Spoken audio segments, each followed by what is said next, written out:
the number one tip for someone who's sitting somewhere and you've been in a stalemate and you just feel like you can't grow, you maybe had massive growth and now you've kind of plateaued, you're lacking human capital.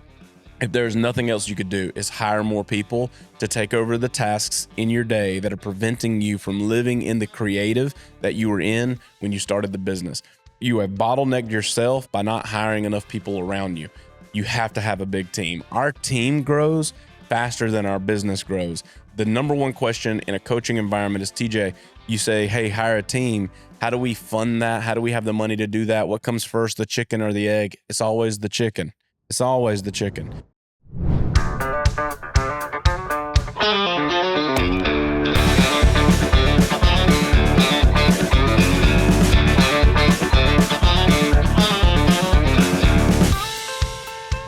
So what's up, guys? We are sitting live with the Barndo Show in our brand new Next and Square showroom in Summerville, South Carolina. So excited to finally be opening the doors of this place and enhancing the experience with this total rebrand of our loco offices and team. So if you're anywhere in the vicinity of the low country of South Carolina, make your way to Summerville, stop by this showroom. It is going to change the game and enhance the customer experience for every single person looking to design and build their barndominium in Summerville. So here's your official invite to stop by. But today I want to do something a little different than most of the content we put out is consumer facing, talking about like the journey and how to get started with Barndos and how to have a good experience with that. And also, you know, connecting in the communities we build in. But we have a ton of entrepreneurs and other business owners that tune in and watch as well. And one of the biggest questions that I get, and I think it's fitting to this environment that I'm sitting in, this brand new showroom of, hey man, how do you scale at such a rapid rate? And I think that question is kind of like the fear of most business owners, right? You want growth, but you don't know how to create it. And I think after answering this question a billion times, I finally settled in on the fact that it's, you know, speed over everything. And it won't be that way forever, but in the beginning, it's got to be speed. It's got to be quick. It's got to be fast. You have to be able to have an idea, implement that idea, and do it faster than you're comfortable with. And it's going to be faster than your team is comfortable with. And you got to be able to move into it fast. And right, you're going to move fast into something and you're going to fail fast and you're going to fix it fast and you're going to keep that cycle going because you have to get ahead of it and build momentum, right? If you really want growth, right, then you have to be committed to taking massive action. And massive action is messy. Massive action is not always, you know, perfected. You know, I think a lot of times you get so strapped in trying to make the perfect sequence and cover every detail without any action. You know, in the beginning, think about it like you know, creating a play for football. You're just sitting there and you start drawing it out on the thing. You can't take that idea and run every situation on paper. You got to go to the field with it, right? You got to run it. And you might decide like, hey, the original idea didn't work, but most of it did. We're just going to tweak these few things because I didn't see this when it was in my brain. I saw it once it hit the field. It hit action. Put action behind it. You need to be committed to massive action and committed to speed, and you need to move faster than you ever thought was possible. And that is the only way that you're going to create massive ways of growth. So growth is directly tied to your ability to take action, and it takes massive action. You've heard me say, take massive action a million times on this podcast. That is literally what it takes, is take an idea and go straight into implementing it. It's not, and be okay with not seeking perfection. Don't go into it trying to solve the entire problem. Just go into it with an idea that you think will solve it, and then fix, repair, and do it again, and keep doing that. As you continue to do that, you will figure out really quickly, if you're taking massive action, that the business will become bigger than you. And you then will become your biggest hurdle, your biggest obstacle. And a lot of people find themselves in that moment right now. You started your business, you took a lot of action, you ran out there and you've created it, and you're the busiest person ever. You can't even think about what it would look like to get any bigger because you want it, but you don't know how to, like, how is that even possible? Like, I'm maxed out. I'm running 90 hours a week. I don't have time to do anything else. And that's when you have to start looking at this thing as a business, not just a job that you've created for yourself. And you really have to start thinking like an investor. And I don't care what stage of the game you're in, revenue doesn't matter. What matters is how much of your time is being used implementing this idea of strategic growth to where you can't possibly do any more. Then you have to kind of start pulling yourself out of the business and start thinking like an investor and realize that this one thing will take you from kind of the startup to actual business growth. Is delegation is an investment, not an expense. It's not an expense. You right now need to hire specific people to do specific things in your company, and you don't do it because you think about what that costs and you want to run it as an expense inside of your business. Delegation, it does cost money, but it is an investment into the future of what you're trying to build. And if you can take that idea and that concept and adopt that early right now in your business, that when I delegate these tasks, I'm investing in my company. I'm not expensing a new expense to my company. It'll change the game. It'll change the game because it'll give you the ability then to make yourself no longer the roadblock, because it's going to outgrow you. You can't do it all. And you might be a really high achiever. You might be someone who's capable of a lot. And your company may be up at $10 million, right? And you're miles ahead of any competition, but you still have this hunger for more growth and to continue to push your business to the next level. Others of you may be hovering around $1 million in business, and you can't. Year over year, it's impossible for you to get any bigger, and you couldn't imagine taking on any more workload. Like some people get stuck in that at a couple $100,000. You got to have the paradigm shift of, when I delegate, it's an investment into my business, not an expense to it. And then again, take massive action and do it a few steps at a time. Like it's easier. There's a great book called 10X is easier than 2X. And that is true. It's way easier to attack something with a goal of 10Xing versus 2Xing, because it takes the same amount of work. You just have to think differently, right? And so you're going to go through the same hiring process. You're going to go through the same scale issues. You're going to go through all the same problems. It's just you could solve all those problems at the same time for a way bigger outcome if you're thinking that way. So I guess my challenge to you would be, think bigger, dream bigger. You get stuck in it because you start thinking about your business as like what you can accomplish. And I think for us inside of Barndo it was perfect timing, because this isn't my first rodeo. This isn't the first business that I tried to build. I came into this one with the intentionality of, I don't want to build it to what I can do. I want to build the company that I know is possible.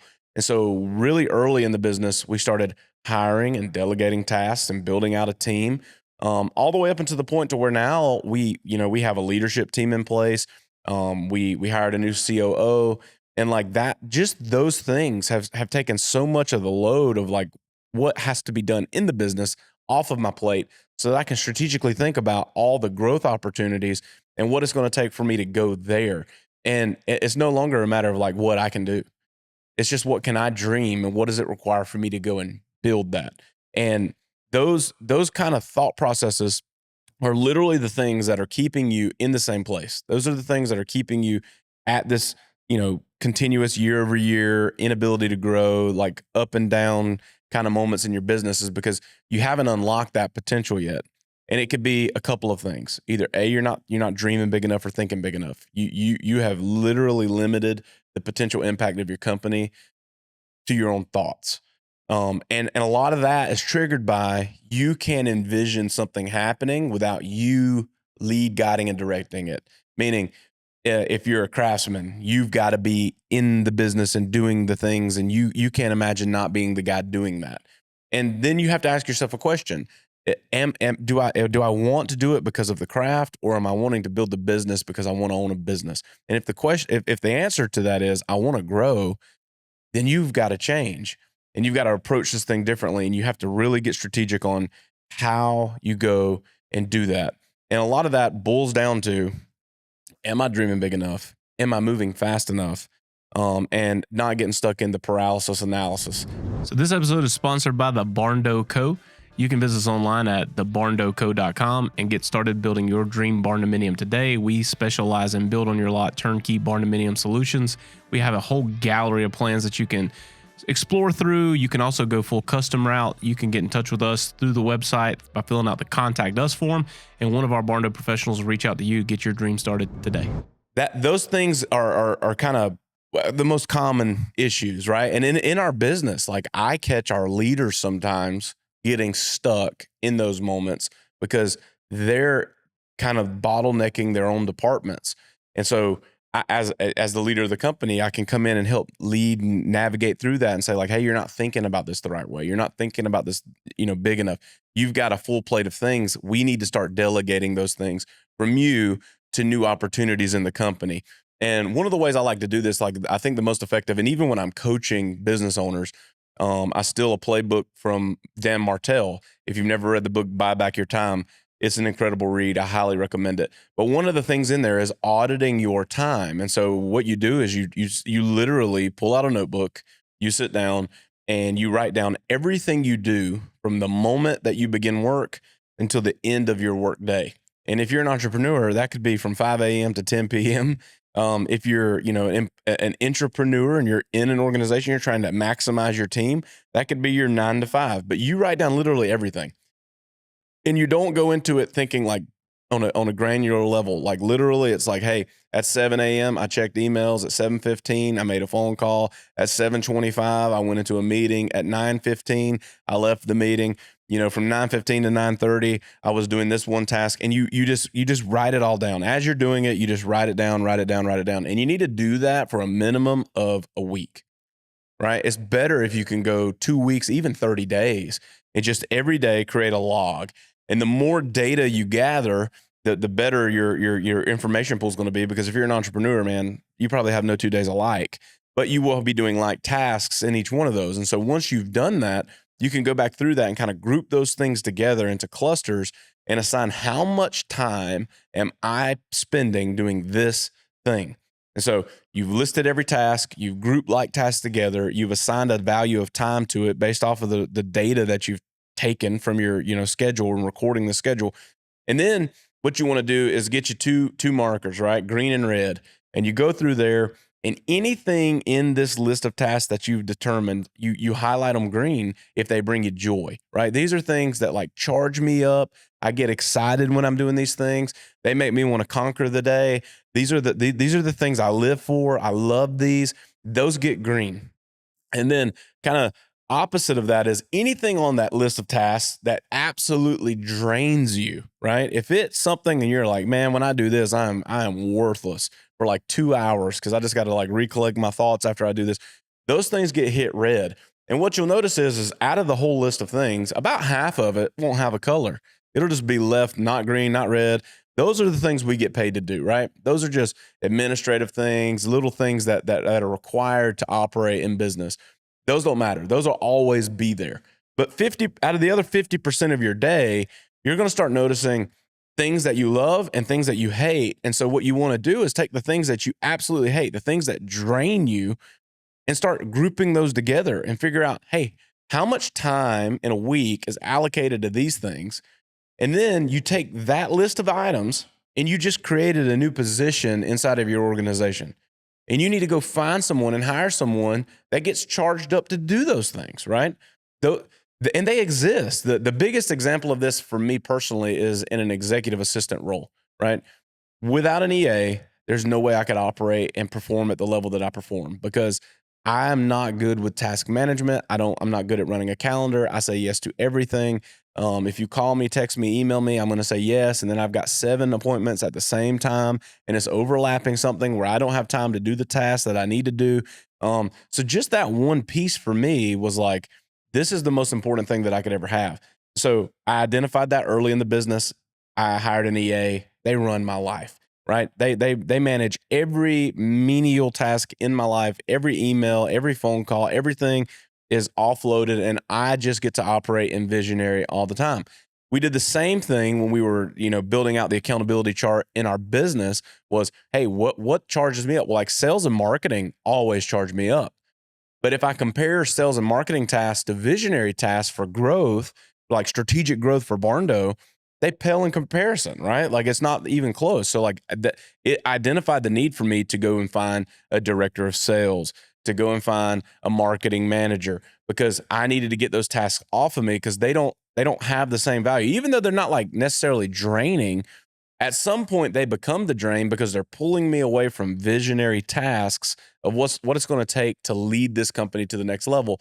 And so I indicated, hey, I need that role. And so then I do this with my team members all the time. I'll walk in and say, hey, I need you to start recording what you do every single day, going through here, identifying these things. I do this with coaching clients, and it's an easy way to determine what you need to hire and when. Right, because in your mind, you might be looking at another business, right? You're like mirroring your business against a competitor or something, and they have a role, or this seems to be status quo in the industry that, I kind of need this person. Or you went to a lecture and you saw someone graphing out kind of an organizational chart, and you're like, hey, I don't got that person. I need that person. You may not need that person now, right? It's unique to whoever's leading, guiding, directing this company as to what are you good at and what are you gifted at and what do you love doing, and then finding out what you hate, right? And you need to hire for what you hate. And that one little task can free up some of the mental load so that you can start focusing on the business again. And you just rinse and repeat and do that over and over and over and just manage your time. And every time you do that, right? So if you did the exercise and we determined that like 25% of my day every day is doing tasks I hate, and then I delegate that away and invest in my company through delegation and hire someone to take that over, I just freed up 25%. Now, this is the most important part. And again, I'm shouting out Dan. If you haven't read his book, go get it. Is what do I replace that with? I need to be strategic in that too. Is how do I replace the 25% of the red items that I just took out of my day with more green items, right? How do I get that? I need to be thinking what else needs to be done. And then you kind of become, you start forecasting what's going to happen, right? What do I need to be doing? And try to pull from that forecast things that you would be excited to work on and start putting those into your daily rhythm and replacing red with green. And you just keep doing that over and over and over again. And that begins the pathway to how you can effectively delegate no matter where you're at in your business right now to get to that next level. I think that in and of itself will solve a lot of problems for you. The other side of it is this. As you grow, you'll start realizing that like not only do you become a limiting factor to growth in your company just because of your own ability to only do so much, right? Every one of us is a human, and we do have a limit to what we can do, right? Even an Elon Musk who says, hey, I sleep 6 hours a day and then I work every waking hour, right? Well, that's great. That's awesome. But even in his 18-hour day, he has a limit. And so you have to know what you're capable of, what you're not capable of, and then start hiring and replacing that in you. But also you will realize at some point, I can't do this with my own money, right? Like when is it okay to go and borrow or sell portions of the company? And like, what does that look like? Should I leverage debt? Should I look at selling equity in the business? And then you that's the next level of growth is you get to a point to where you could grow, but you have a financial constraint. And so I think a lot of people rush into this uneducated and they start spending money or giving away percentages of the company because they don't know what they don't know, and they do it too early, right? You do it too early. And maybe you didn't have a financial restriction to your growth. It was just you didn't have any more capacity and you didn't know how to start delegating and channeling some growth. And then others of you have been doing the delegation and hiring and creating a team, and literally you've determined that it's just a financial barrier to get there.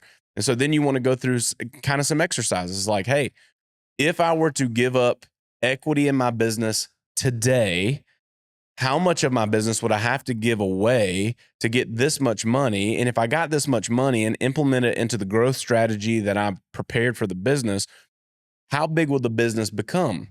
And then you can look at it and say, like, is this a good investment for me?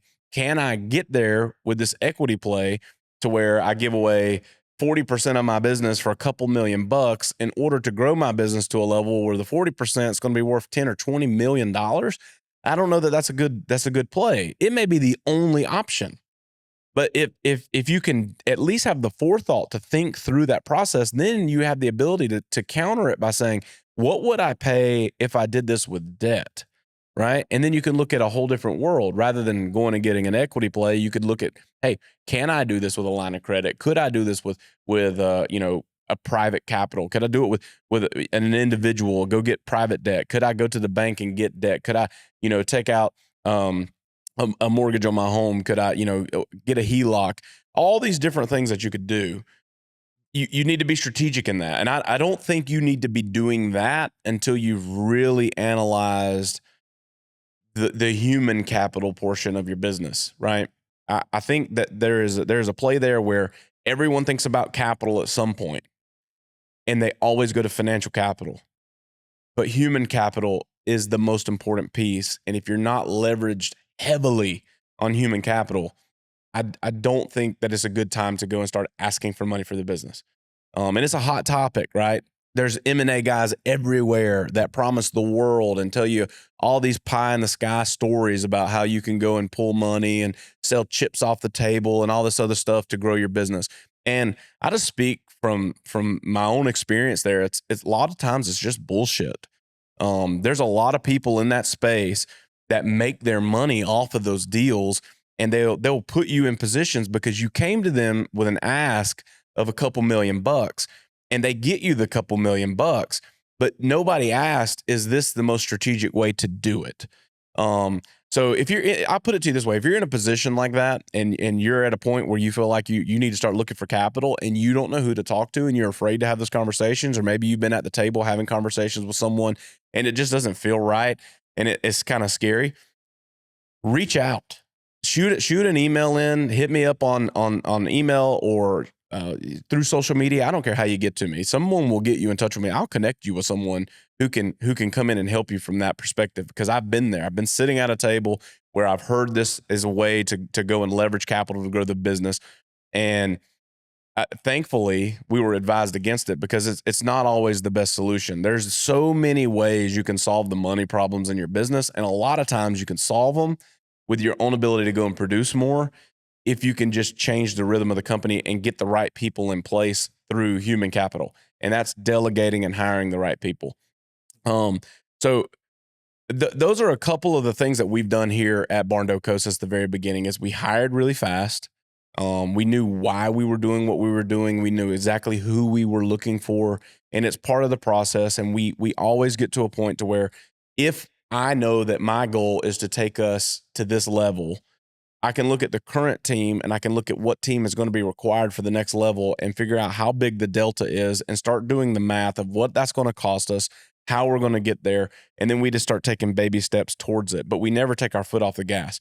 And so again, it's massive action. We have absolutely grown too fast at times, but because of that, we've had the ability to come back in and build behind it to where we've never recessed from that growth, right? We've never went back on that growth, and we've continued forward with forward momentum. But you have to get uncomfortable. You have to be okay and say, I want to grow and be dedicated to growth, because it's going to make you massively uncomfortable. And you cannot take your foot off the gas for a second. And you will have people as a visionary that come in and say, I think that the strategic way to do this would be to slow down. And if we slow down, the whole house is going to fall. You have to rest on your ability to know that as the business leader, that's not an option. And that's the easy way out for a lot of people. A lot of people do not understand what you're thinking when you're thinking it. And you can delegate, but you can't ever delegate the vision. You can't ever let someone else come in and quelch the vision. You can receive feedback. You can go and get advice, but you can't ever do anything that just doesn't align with you as a human. You know what you're wanting to do with your business, and you got to be solid in that. Ask for help in areas that you don't understand, hire in those areas, but don't ever delegate the vision. Don't let someone come in and hijack your vision because they have a limited belief in what's possible. You have to know that what you want to do is what you're going to do, and be so committed to it and so dedicated to it that nothing's going to deter you from it. And I hope that some of these little tips and pointers will give you an insight to that, to like, it can't be you. The company, if it's going to hit the goals in your brain, is bigger than you. You can't lead it all. You can't do it all. And you've got to get to a point to where you go out and hire fast. So just as quick as you pull the trigger on new trucks for the business, new signs, new marketing, all these different things, right? Customer acquisition's big. You got to be pumping so much money into customer acquisition, because if you really want growth, then you've got to invest in customer acquisition. At the same time, you've got to invest in the internal process of human capital and park your money there. The number one tip for someone who's sitting somewhere and you've been in a stalemate and you just feel like you can't grow, you maybe had massive growth and now you've kind of plateaued, you're lacking human capital. If there's nothing else you could do, is hire more people to take over the tasks in your day that are preventing you from living in the creative that you were in when you started the business. You have bottlenecked yourself by not hiring enough people around you. You have to have a big team. Our team grows faster than our business grows. And that is the number one question in a coaching environment is, TJ, you say, hey, hire a team. How do we fund that? How do we have the money to do that? What comes first, the chicken or the egg? It's always the chicken. It's always the chicken. The chicken comes first. You have to do it. You have to invest in it. Investments, they hurt a little bit, right? Like, it's not extra money we're throwing there. We're intentional with the money we have to invest it into something that's going to create a pathway to more. It starts with human capital. So if you look at your team and you look at where you want to go, you have to realize what got me here will not take me there. And the only way to solve it is to go out and find the people that can get me there. And it starts by auditing what you're doing, where you're constricted, what's dragging you down, what could your time be better spent doing, and strategically going in and hiring for those positions. So again, we're on the cusp of some massive growth. We have 3 new offices doing ribbon cuttings in the next 30 days. And then, directly on the heels of that, we have future expansion plans that we're already in conversations about where we're going next. And it starts with, that's a big vision. We know where we're going. We are forecasting what it's going to take to get us there. And then we're taking action today to prepare for that day. And so if you're a business owner and you're watching this and you're inspired by the story, I appreciate you. But if I could give you just one piece of advice, it's think bigger, dream bigger, take massive action, and know that delegation inside of your company is the single most important investment that you could ever make.